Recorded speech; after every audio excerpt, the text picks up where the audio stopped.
अस्सलाम वालेकुम, मैं हूं मोहम्मद इस्माइल और आप देख रहे हैं स्मैश कोड। जैसा कि हमने बूटस्ट्रैप की प्लेलिस्ट स्टार्ट की हुई है और हमने लेक्चर 1 में बूटस्ट्रैप का इंट्रोडक्शन भी पढ़ लिया था। तो आज के लेक्चर में हम लेक्चर 2 में ब्राउज़र एंड डिवाइसेस को पढ़ेंगे कि वो क्या होती हैं और बूटस्ट्रैप का उसके लिए क्या रद्द-ए-अमल है। और इसके बाद हम लेआउट का अपना चैप्टर शुरू करेंगे और उसके अंदर ब्रेक पॉइंट्स और कंटेनर्स को इस चैप्टर के अंदर कवर करेंगे। इसमें से आपको जो भी समझना है आपने कमेंट करके पूछना है। आइए शुरू करते हैं।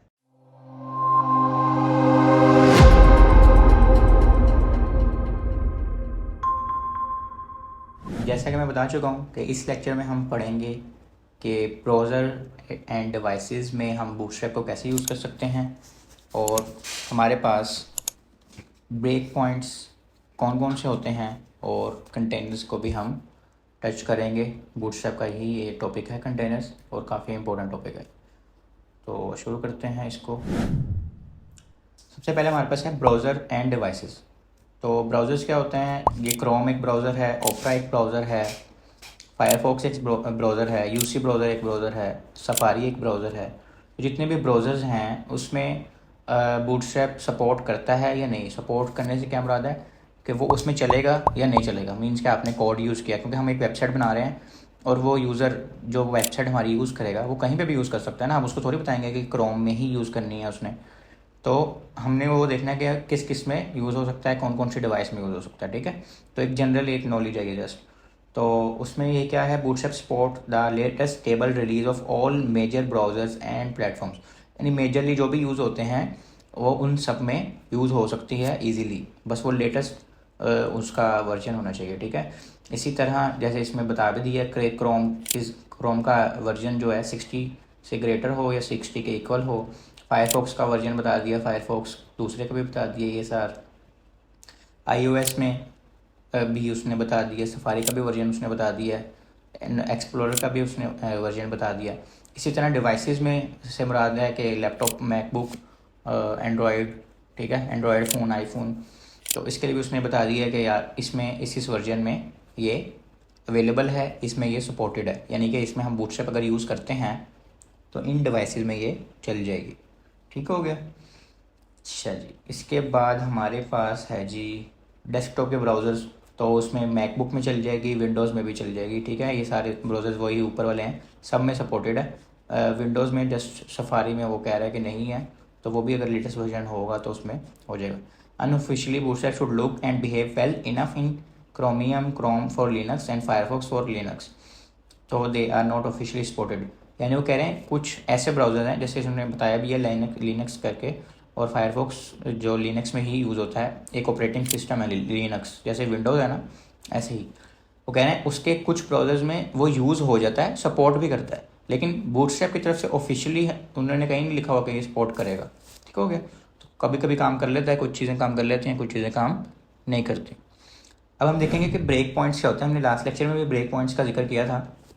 हम अपनी स्क्रीन को रिस्पॉन्सिव करने के लिए हम डिवाइड कर देते हैं चीज़ों में, ठीक है, ताकि हम उसको आराम से कंट्रोल कर सकें। यानी कि अगर एक आपके पास बहुत बड़ा कमरा है और आपने उसको ऑर्गेनाइज करना है तो आप नहीं कर सकते। ठीक है, आप उसको पहले स्प्लिट करेंगे हिस्सों में, फिर आप उस एक एक हिस्से को ऑर्गेनाइज करेंगे। इसी तरह ब्रेक पॉइंट्स भी होते हैं। आपने लेआउट को रिस्पॉन्सिव करने के लिए डिफरेंट हिस्सों में, डिफरेंट डिवाइसेस के हिसाब से, डिफरेंट व्यू पोर्ट्स के हिसाब से उसको डिवाइड कर देते हैं। ठीक है, अब यहाँ पे भी वो ये बता रहा है कि जो ब्रेक पॉइंट्स होते हैं वो क्या होते हैं, building blocks of responsive design. यानी कि रिस्पॉन्सिव डिज़ाइन करने के लिए वो हमारी ईंटें हैं। ठीक है, जो घर बनाने के लिए ईंटें सबसे ज़रूरी चीज़ है ना, ऐसे यहाँ पे भी यही है। और ये लेआउट के लिए होती हैं सॉरी, और पार्टिकुलर व्यू पोर्ट और डिवाइस साइज़ के हिसाब से होती है। यानी कि मोबाइल में कैसे होगा, टैबलेट में कैसे होगा, डेस्कटॉप डिवाइसेस पे कैसे होगा, बड़ी डिवाइसेस में कैसे होगा, या फिर हम उसको एग्जैक्ट ब्रेक पॉइंट्स दे देते हैं कि small devices, big devices, large devices, इस तरह। अच्छा, अब हम CSS में क्या करते थे, हम मीडिया क्यूरी लगाते थे, जैसे कि हमने लास्ट लेक्चर में भी पढ़ा था। मीडिया क्यूरीज लगाते थे और उसका ब्रेक पॉइंट खुद बना देते थे। जैसे हमने 400px पे कोई ब्रेक पॉइंट बनाना है तो हम उसका मीडिया क्यूरी लगा के उसमें वो स्टाइल लिखेंगे तो वो 400px में हो जाएगा। ठीक है, और मिनिमम विड्थ कर देते हैं या मैक्सिमम विड्थ करके, जो भी हम मीडिया क्यूरी जैसे भी लगाते थे। अब बूटस्ट्रैप में भी हो वही रहा है, हो वही रही है, पीछे CSS ही लिखी हुई है। लेकिन हम बैठ के CSS नहीं लिखेंगे, हम क्लासेस देंगे और हमारा काम हो जाएगा। जैसे हमने लास्ट लेक्चर में देखा था, हमने सिर्फ क्लासेस दी तो हमारा ये कार्ड बन गया था। अभी भी हमने क्या करना है, कुछ क्लासेस देनी है और वो हमारा काम हो जाएगा। ये देखें यहाँ पे ये लिखा हुआ है कि minimum of styles make to layout work, यानी कि हमने कम स्टाइल्स लिखने हैं, CSS कम लिखनी है और हम हर चीज़ को एडजस्ट कर सकेंगे और उनको अच्छा एक्सपीरियंस देंगे यूज़र्स को बूटस्ट्रैप के ज़रिए, जिससे हमारा टाइम भी सेव होगा, हमारी एफर्ट्स भी सेव होंगे। ठीक है। अब बूटस्ट्रैप के 6 जो है ना वो हमारे ब्रेक पॉइंट्स हैं जो नॉर्मली यूज़ होते हैं। एक है एक्स्ट्रा स्मॉल, और वो एक्स्ट्रा स्मॉल मेरे ख्याल से हमारा मोस्टली यूज़ होता भी नहीं है। बहरहाल एक एक्स्ट्रा स्मॉल डिवाइसेस हैं जो 576 जो PX हैं उससे छोटी डिवाइसेस। ठीक है। स्मॉल डिवाइसेस जो 576 से बड़ी हैं लेकिन 768 से छोटी डिवाइसेस, ये मैं उनकी आपको डायमेंशंस बता रहा हूँ। ठीक है। और ये डायगनली होती हैं। लार्ज डिवाइसेस जो 992 से बड़ी होंगी, 1200 से छोटी होंगी। ऐसी एक्स्ट्रा लार्ज डिवाइसेस जो 1200 से बड़ी होंगी लेकिन 1400 से छोटी होंगी, और इससे बड़ी जितनी भी हैं वो सारी एक्स्ट्रा लार्ज हो जाएंगी। एक्स्ट्रा लार्ज हो जाएंगी, सॉरी, एक्सेल इसको भी कहते हैं। अच्छा, अब each break point chosen to comfort hold containers whose width are multiple of 12।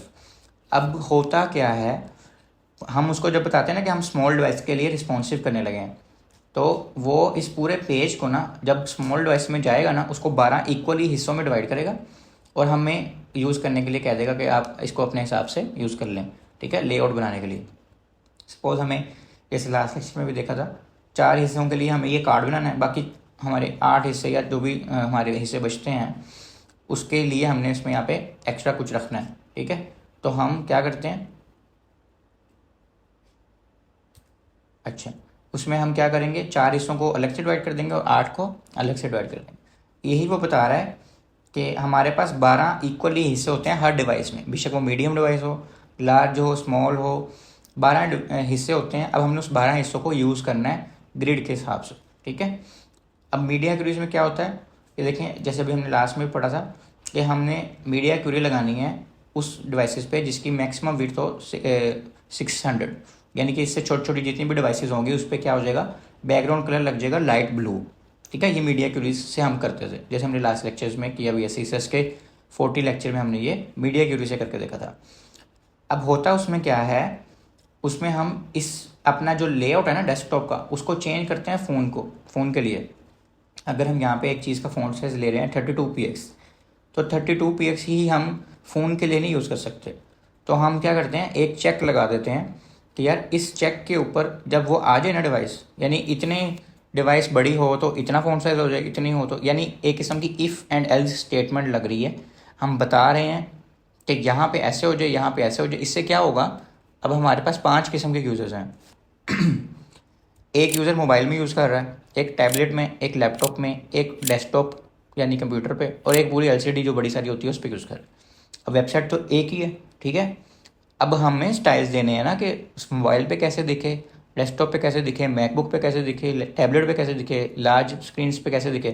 तो हम उसके लिए एक ब्रेक पॉइंट्स बना देते हैं, जैसे मैं शुरू से बताता आ रहा हूँ। और ताकि फिर जब ब्रेक पॉइंट्स बन जाते हैं ना, फिर हम उसको डिफरेंट स्टाइल दे देते हैं। पहले हम एक जनरल स्टाइल दे देते हैं कि भाई टेक्स्ट का कलर रेड हो, फिर हम उसको बताते हैं कि इस डिवाइस में इतना हो जाए उसका फ़ॉन्ट, इस डिवाइस में इतना फ़ॉन्ट हो जाए। ठीक है, अभी हम करके भी देखेंगे ना तो आप लोगों को ज़्यादा समझ आ जाएगी। अच्छा, अब यहाँ पे क्या हो रहा है, उसने क्या किया है, उसने मीडिया क्यूरी लगाई है और वो बता रहा है कि use a media query to add a break point at 768 pixels. तो उसमें वो बता रहा है कि जब हमने 768 पिक्सल पे कोई मीडिया क्यूरी लगाई तो क्या हो रहा है कि हम इसको 1 कॉलम दे रहे हैं, इसको 2 कॉलम दे रहे हैं, इसको 3 कॉलम दे रहे हैं।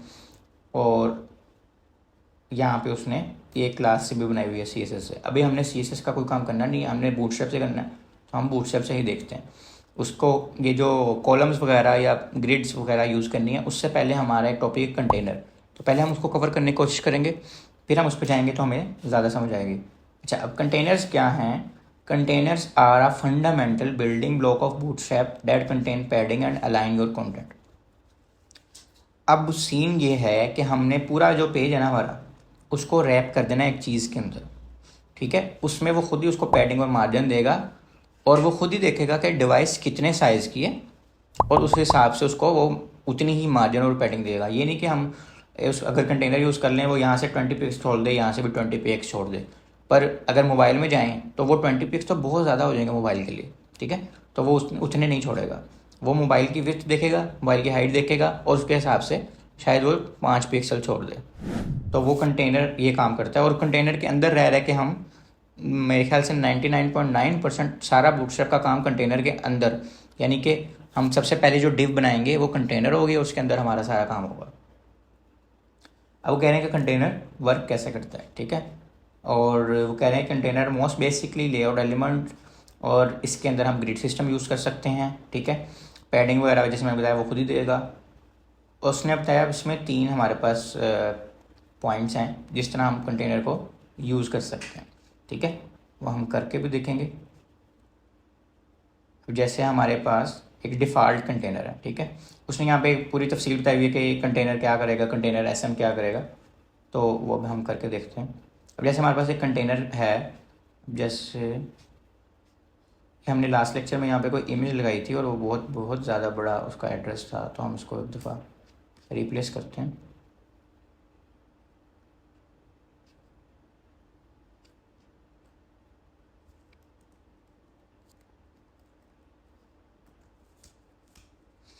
और हम यहाँ पे कोई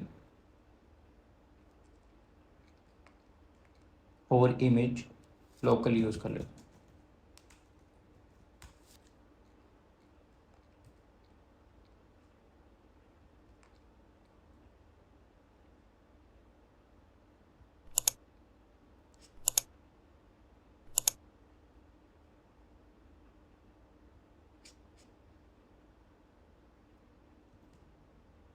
ये हमारे पास इमेज आ गई और अब हम वापस अपनी डिवाइस पे जाते हैं, चेक करते हैं, तो ये हमारी इमेज चेंज भी हो गई है। अब हमने करना क्या है, हमने क्या किया था ये हमारा बॉडी यहाँ से यूज़ हो रही थी, हमने उसमें हेडिंग यूज़ कर ली और उसमें हमने नीचे कार्ड यूज़ कर दिया। अब हमने करना क्या है, हमने एक तो हाँ यहाँ पे हमने एक डिव बनानी है और उसकी जो क्लास है ना वो दे देनी है कंटेनर,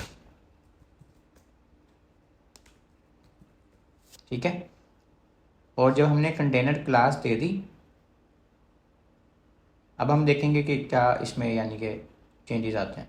लेकिन इससे पहले हमने ये डिव उठानी है यहाँ से, उसका जो आउटर डिव है, और उसको एंड पे ले जाना है बॉडी से ऊपर, ताकि ये जो सारा हमारा काम है ना वो इसके अंदर रहे। स्क्रिप्ट के टैग से ऊपर रख देना, ठीक है। क्योंकि स्क्रिप्ट का मैंने आपको लास्ट लेक्चर में भी बताया था कि कोई काम नहीं है, अभी जैसे हमने सिर्फ बॉडी से ऊपर उसको रखना है और उसके ऊपर हमारा सारा काम होगा। अब हो क्या रहा है मैं आपको दिखाता हूँ।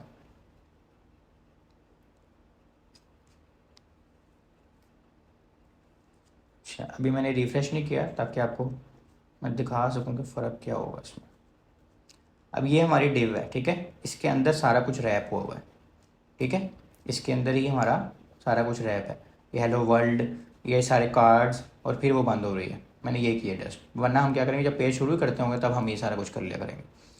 अब मैंने रिफ़्रेश किया है, उसने देखा है कि किस पेज पे हम रेंडर हो रहे हैं, किस डिवाइस पे। उसने देखा लैपटॉप है, इसकी इतनी विड्थ है, उसने लेफ्ट साइड से मार्जिन छोड़ दिए, ठीक हो गया। सारे पेज को छोड़ी उसने, सिर्फ ना सिर्फ उसने हेडिंग को छोड़ी, ना उसने सिर्फ कार्ड को, उसने पूरे पेज को छोड़ दिए। अब हम अगर इसको इंस्पेक्ट करें और हम किसी मोबाइल डिवाइस में जाकर देखते हैं कि क्या होता है। ये देखें, अब उसने इतनी सारी क्यों नहीं छोड़ी, उसने सिर्फ ये देखें लेफ़्ट साइड से थोड़ी सी मार्जिन छोड़ी है और उसने सारा अपना कंटेंट दिखा दिया। ये देखें, ठीक है। तो ये है हमारे कंटेनर का काम, ओके हो गया। अब इसके अंदर हमारे पास डिफरेंट किस्म के कंटेनर्स हैं जो हम अपनी डिवाइसेस में यूज़ कर सकते हैं। अब कभी कभी हमारा यूज़ केस होता है कि हम जनरली पूरे पेज को लेफ़्ट और राइट साइड से मार्जिन देना चाहते हैं, तो हम क्या करते हैं कंटेनर की क्लास यूज़ कर सकते हैं। अब दूसरा क्या होता है, कंटेनर फ्लूड करके एक हमारे पास 30 है कंटेनर की टाइप है हमारी, ठीक है। ये रिस्पॉन्सिव कंटेनर पे उसके बाद जाते हैं। अब उसमें क्या होता है, अब अगर हम इसको कर दें,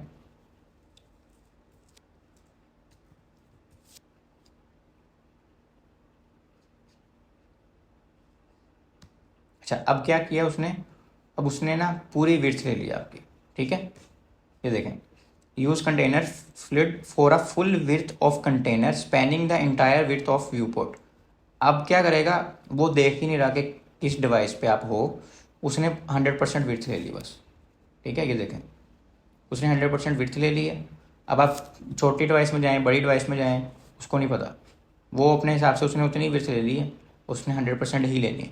ठीक है, पर कंटेनर, सिर्फ कंटेनर में क्या हो रहा था, वो फुल विड्थ नहीं ले रहा था, वो डिवाइस देखता था और उस हिसाब से एक्ट करता था और उतनी विड्थ छोड़ता था जितनी उस वक्त मुनासिब लग रही है उसको, खुद को उसने स्टैंडर्ड्स अपने बनाए हुए हैं। ठीक है, और अब फ्लिंट में क्या था कि वो साइड पे हो जाता है, फुल विड्थ ले लेता है। यानी जब आपने 100% विड्थ यूज़ करनी हो तो आपने कंटेनर फ्लूइड यूज़ करना है, और अगर आपने 100% नहीं यूज़ करनी है, आपका दिल है कि लेफ्ट राइट साइड से मार्जिन छोड़ी हो, प्यारा सा पेज बने, तो आपने उसको सिंपल कंटेनर को यूज़ कर लेना है। ठीक हो गया। अच्छा जी, यहाँ हम एक और चीज़ खोलते हैं, बूटस्ट्रैप की वेबसाइट, जहाँ से आप ये सारा कुछ खुद भी देख सकते हैं। मैंने अपनी जो स्लाइड्स हैं वो भी यहीं से बनाई हुई हैं। ये हमने ब्रेक पॉइंट्स पढ़ा, ठीक है, और अब हम कंटेनर्स पढ़ रहे हैं। अब तीसरी चीज़ क्या है, रिस्पॉन्सिव कंटेनर्स। अब आप चाहते क्या हैं, क्योंकि हमारा मेन गोल रिस्पॉन्सिव करना है पेज को ना, बूटस्ट्रैप पढ़ने का मकसद ही ये है कि रिस्पॉन्सिव करना है और स्टाइल्स ज़्यादा ना लिखें और काम ज़्यादा हो, टाइम ज़्यादा ना लगे। अब हमने क्या करना है, हम कहते हैं कि यार अगर बड़ी डिवाइस है ना तो 100% विड्थ ले ले, ठीक है, लेकिन जैसे ही स्मॉल डिवाइस में आए ना, जो स्मॉल डिवाइस का हमने स्टैंडर्ड रखा हुआ है 576, ये मतलब मैंने नहीं रखा, ये एक जनरली है और सारे यही यूज़ करते हैं ये जगह। ये स्मॉल क्या है, ये मीडियम का है, ये लार्ज का है। जब आप इस पर काम करेंगे तो आपको ऐसे ऐसे याद भी हो जाएंगे। ये ब्रेक पॉइंट्स एंटायरली यूज़ होते हैं सारी जगह पे, हर जगह। ठीक है, तो अब हमने करना क्या था, हमने करना ये है कि अगर स्मॉल डिवाइस हो, ठीक है, तो हम चाह रहे हैं कि 100% ही यूज़ हो। अगर मीडियम डिवाइस हो तो भी हम चाह रहे हैं 100%, मतलब हमारी मर्ज़ी है ना, हम किस व्यू पोर्ट पे कौन सा कंटेनर लगाना चाह रहे हैं। ठीक है, हम वो उसको दिखा सकते हैं, बता सकते हैं। जैसे मैं अगर इसमें लिख लूँ container medium MD, medium MD, ठीक है, ये क्लासेस डिफाइंड हैं, याद नहीं रखनी आपने, आप यूज़ करेंगे आपको याद हो जाएंगी। ये देखें आप, मैं डॉक्यूमेंटेशन खोल के बैठा हूँ और यहाँ पे रिस्पॉन्सिव कंटेनर में उन्होंने बताया हुआ है। अब उसमें हो क्या रहा है मैं आपको वो समझाता हूँ। अब अगर मैंने कंटेनर MD कर दिया ना, इसका मतलब ये है, ये देखें यहाँ लिखा हुआ 100% विड्थ कर दें, ठीक है, अनटिल मीडियम ब्रेक पॉइंट। यानी कि ये देखें, अब उसने क्या कर दिया, उसने कंटेनर की क्लास लगानी है तब तक जब तक मीडियम की हमारी कह लें वो होगी रेजोल्यूशन। अब मीडियम की रेजोल्यूशन क्या है वो देखते हैं हम। मीडियम की है 768। अब हम उसको क्या कह रहे हैं, हम दोबारा समझते हैं। हमने उसको कहा एक क्लास लगाओ कंटेनर की। अब कंटेनर का हमें पता है, कंटेनर लेफ्ट राइट साइड से मार्जिन छोड़ देता है, ठीक है, और पैडिंग भी छोड़ देता है। लेकिन हमने उसको साथ एक और कंडीशन लगा रहे हैं कि तब तक छोड़नी है जब तक डिवाइस मीडियम रहे। मीडियम से जैसे ही छोटी हो, यानी जितनी भी बड़ी डिवाइस है ना, वहाँ से नीचे नीचे आती जाए आती जाए आती जाए, तब तक आपने कंटेनर लगाना है। लेकिन जैसे मीडियम तक आई और मीडियम से नीचे चली जाए ना, तो नहीं लगाना आपने, मीडियम तक लगेगा, मीडियम से नीचे नहीं लगेगा। अब हम देखते हैं 768 हमने देखा था मीडियम का है, ठीक है, तो ये अभी हमारे पास 758 है, 766। जैसे ही हमारा 768 होगा तो उसने देखें लेफ्ट साइड पे मार्जिन लगा देनी है, और ज़्यादा नहीं लगाएगा, वो उस हिसाब से लगाएगा, क्योंकि कंटेनर में हमने पढ़ा है कि वो व्यू पोर्ट देखता है और उस हिसाब से लेफ्ट साइड पे मार्जिन लगा देता है। ठीक है, ये देखें, ये 774 हो गया। जितना बढ़ाता जाऊँगा वो अपनी मार्जिन भी बढ़ाता जाता है।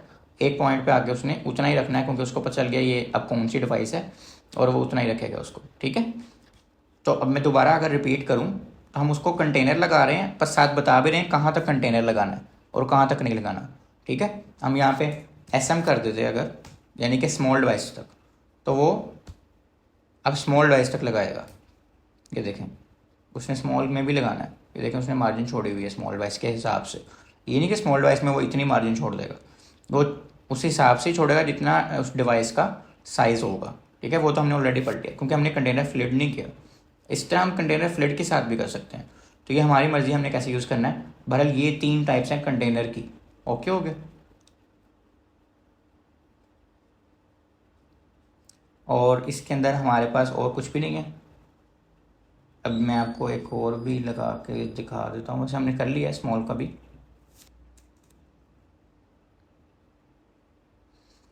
इसके अंदर ये जो एक चीज़ है कि ये कॉलम 1 2 3 4 5 6 ये हम इंशाल्लाह नेक्स्ट लेक्चर में देखेंगे कि ये क्या चीज़ है, इन्होंने क्या बताया ना, ठीक है। इसमें हम देखेंगे भाई। इसमें मैं आपको बेसिक सा थोड़ा सा ओवरव्यू दे दूँ तो हो क्या रहा है। हमारे पास एक पेज के अंदर ना 12 कॉलम्स होते हैं, मैंने ये पिछले लेक्चर में भी बताया था। उस 12 कॉलम्स को हमने मैनेज करना है कि हम किस तरह मैनेज कर सकते हैं, ठीक है। किसको हमने, कितने कॉलम हमने लेफ्ट साइड पर लेने हैं, कितने राइट में, कितने ऊपर, कितने नीचे, कितने साइड पे, तो ये हमने डिफाइन करना होता है। और ये अगर हम मीडिया क्यूरीज के साथ लगेंगे करेंगे तो बहुत बड़ी हो जाती है, ठीक है। बहुत ज़्यादा कोड हमें लिखना पड़ता है, अपना एक ग्रिड सिस्टम बनाना पड़ता है, ठीक है। तो लेकिन बूटस्ट्रैप से क्या होगा, कुछ क्लासेस यूज़ करेंगे और वो बहुत अच्छा सा जल्दी से और एक्यूरेट ग्रिड सिस्टम बन जाएगा। ग्रिड सिस्टम क्या होता है, ये देखें 1 2 3 4 5 6 7 8 9 10 11 12, यानी कि एक पेज में 12 कॉलम्स होते हैं। अब आपकी मर्ज़ी है कि आपने पहली लाइन में 2 कॉलम्स 5 दफ़ा यूज़ करने हैं या 6 दफ़ा यूज़ करने हैं। फिर आपने दूसरी लाइन में 3 के 4 कॉलम यूज़ करने हैं। फिर तीसरी लाइन में 4 के 3 यूज़ करने हैं, और अगली में 6 के 2, और अगली में पूरे 12 इकट्ठे यूज़ करने हैं। तो ये हमारी मर्ज़ी, हम जैसे मर्ज़ी यूज़ कर सकते हैं। और ये बूटस्ट्रैप से बहुत ईजी है। हम नेक्स्ट लेक्चर में इसको डीपली पढ़ेंगे तो आपको समझ में आएगी, एग्जाम्पल के साथ हम देखेंगे। अभी के हमारे लेक्चर में ब्रेक पॉइंट्स था मोस्टली, कि हमने उसकी थ्योरी समझनी थी, ब्रेक पॉइंट्स होते क्या हैं और कंटेनर्स क्या होते हैं। कंटेनर्स की हमने तीनों टाइप्स भी पढ़ी हैं। आपने इसकी प्रैक्टिस करनी है ताकि आपको समझ भी आए, और फिर आप नेक्स्ट बाय नेक्स्ट जैसे टॉपिक आ रहे हैं आप उसकी प्रैक्टिस भी करें और उसको समझें। जो क्वेश्चन है आपको मैंने यहाँ पे फेसबुक का ग्रुप बताया हुआ है स्मैश कोड कम्युनिटी का, आप इसको ज्वाइन कर सकते हैं। और आपका जो भी इशू है छोटी सी वीडियो बना के पोस्ट कर दें, पर साथ आपने गिटहब का लिंक और नेटलिफाई का लिंक देना है। इससे क्या होगा, मैं आपका कोड चेक कर सकूँगा और आपका नेटलिफाई लिंक चेक करूँगा कि आपका इशू कहाँ पे आ रहा है ना। मैं स्क्रीनशॉट से या वीडियो से नहीं देख सकूँगा कि क्या मसला आ रहा है। तो नेटलिफाई और गिटहब पे आपने डिप्लॉय करके अपनी पोस्ट लिखनी है। कैसे लिखनी है पोस्ट, यहाँ पे लिख देना है गिटहब लिंक, ठीक है। उसके अंदर अपना गिटहब का लिंक डाल देना है। उसमें गिटहब का लिंक कौन सा डलेगा, गिटहब की रिपोजिटरी का लिंक। जैसे मेरे पास ये सारी रिपोजिटरीज हैं, मैंने अगर इसका लिंक डालना है तो इसको मैं खोलूँगा और मैं ये लिंक कॉपी करूँगा और मैं यहाँ डाल दूँगा। ऐसे ही नेटलिफाई का लिंक, वो भी मैं ऐसे ही यहाँ पे डाल दूँगा। जो भी नेटलिफाई पे मेरी वेबसाइट पब्लिश हुई होगी ना, उसका लिंक यहाँ पर डालना है, उसकी रिपोजिटरी का लिंक नहीं डालना। मतलब मैं इसको खोलूँ तो मेरा वेबसाइट खुल जाए, ठीक है। जैसे ये वेबसाइट खुलती है ऐसे वेबसाइट खुल जाए। तो आपने ये दोनों करने काम। आपको अगर गिटहब और नेटलिफाई का नहीं पता तो मैंने उसके ऑलरेडी लेक्चर रिकॉर्ड किए हुए हैं, आपने उसको देख लेना और उसके हिसाब से फिर जब भी कोई इशू आए आप यहाँ पे पोस्ट कर सकते हैं, ताकि आपका इशू देखें और आपको प्रैक्टिस करने में कोई मसला ना आए। तो उम्मीद है आपको समझ आई होगी। अपना बहुत सारा ख्याल रखिएगा, मिलते हैं अगली वीडियो में। अल्लाह हाफिज़।